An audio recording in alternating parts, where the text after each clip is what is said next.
Madame la présidente, madame la ministre, mes chers collègues, après certaines turbulences lors du passage du texte à l'Assemblée nationale, la CMP a finalement produit un texte de raison.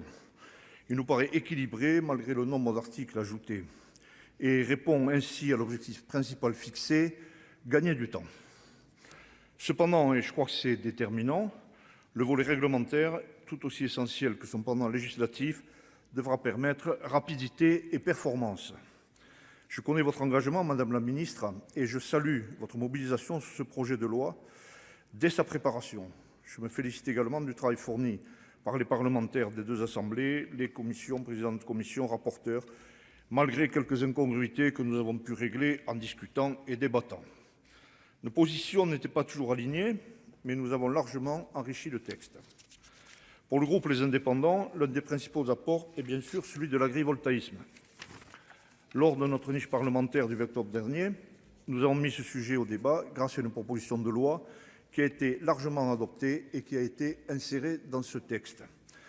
Au moment de son examen au Sénat, j'avais déjà pu m'exprimer en pointant la nécessité de donner un cadre parfaitement défini à cette activité. Ainsi, l'activité agricole restera l'activité principale. La production d'énergie améliorera également notre mix énergétique et fournira un revenu supplémentaire aux agriculteurs sans faire obstacle aux aides de la PAC. La précision de la définition de cette activité évitera les dérives que l'absence de règles aurait pu favoriser. En ces temps de crise, l'agrivoltaïsme coche toutes les cases du bon sens. Un autre sujet qui me tient à cœur et que je crois satisfait concerne la place de nos collectivités territoriales et de nos élus locaux dans le déploiement des énergies renouvelables. J'ai plaidé pour trouver un consensus entre un droit de veto excessif des maires et l'exigence de développement rapide et efficace des énergies bas carbone. Leur voix compte, ils doivent rester des acteurs majeurs de notre transition écologique.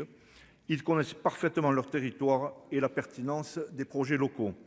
Les associer est le gage d'une transition réussie.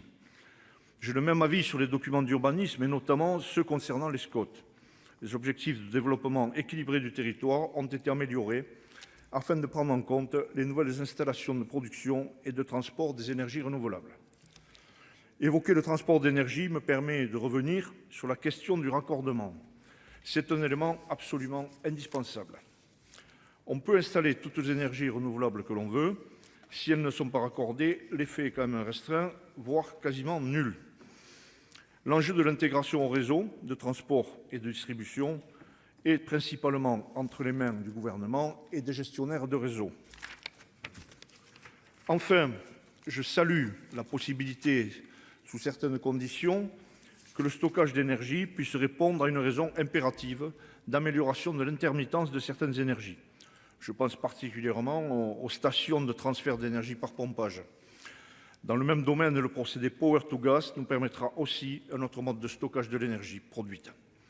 Nous pouvons cependant constater que notre bouquet énergétique devra être absolument complété par le nucléaire qui fournit une électricité permanente. Madame la ministre, je conclurai mon propos en regardant vers le futur. Il est à la fois renouvelable et nucléaire. Le mois dernier, nous avons examiné le projet de loi relatif à l'accélération des procédures liées à la construction de nouvelles installations nucléaires. J'évoquais alors le caractère pilotable de l'électricité produite en continu. De plus, le nucléaire est et reste une filière d'excellence française. Si nous voulons amorcer sereinement ce virage de modification de nos consommations et de décarbonation, nous avons absolument besoin de fortement augmenter notre potentiel de production d'énergie bas carbone.